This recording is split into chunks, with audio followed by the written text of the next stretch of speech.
Alrighty, so I wanted to talk about how I would build a successful as well as comfortable classroom community.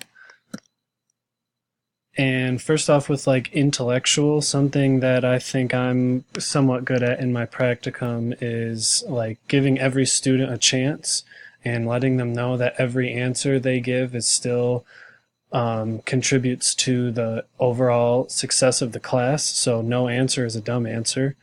And yeah, like I was just saying, I like to use students from both sides of the spectrum of percentiles. So I like to have, for example, like in the classroom, call upon one student in the lower percentile that you may know wouldn't know the answer, and then use another student in the higher percentile to build on what that student said. And that also somewhat leads into like peer guidance, and that's something I'm finding super helpful in my classroom as well, is having, instead of me just sitting there and helping them, finding a student that they sit with at their table and having them go over it so they can explain it like almost in ways that they would understand that I might not get. I think is super helpful.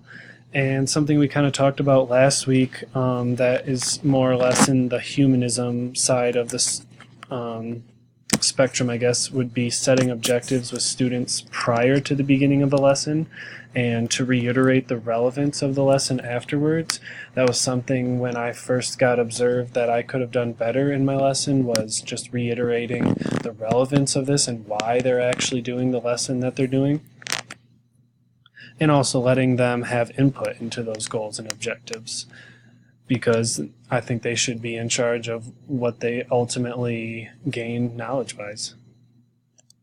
So for social, it's a little bit shorter, and when I was writing this out, I almost thought it was somewhat wishful thinking, but I put the word inherent in front of everything, every social aspect, and that was because I want students to, instead of me prompting them to do these things, I want them to just do them on themselves.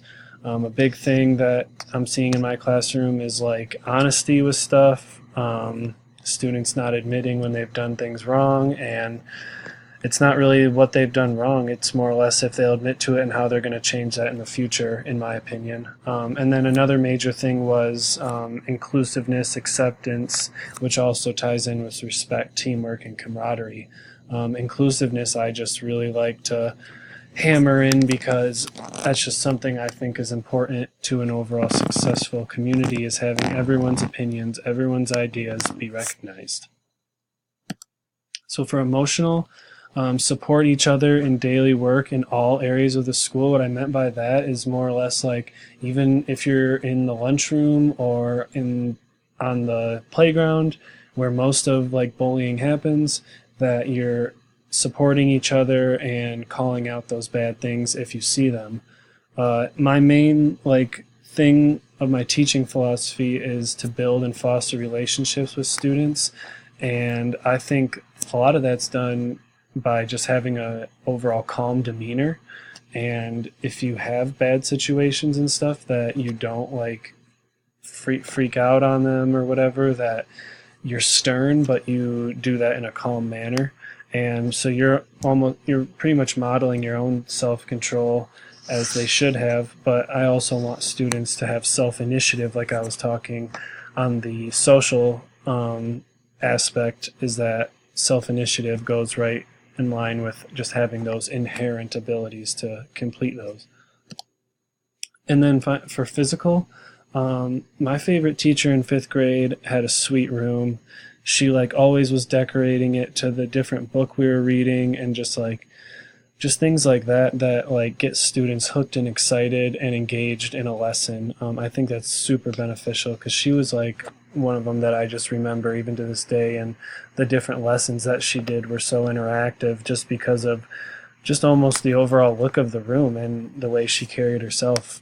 And just one other thing I wanted to touch on with the physical aspect of the schooling was, I was like totally against having students at tables all together initially, but now after like being through the prac, I really think students should be at tables with their peers. for that peer guidance that I was talking about earlier.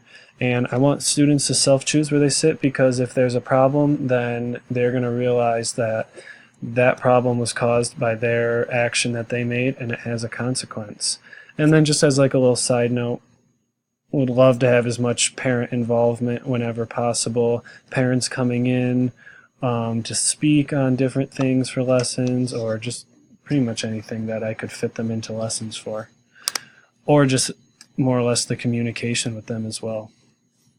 That could have gone in the more social aspect of this too.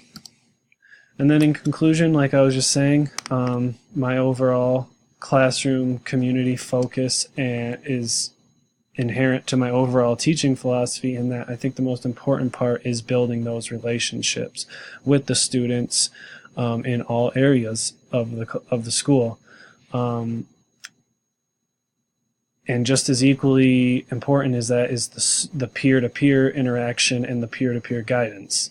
All of these things that I've listed can be great ways to build those relationships, and driven in a positive, comfortable classroom, because I think the comfortable is a major aspect of it as well. So thank you.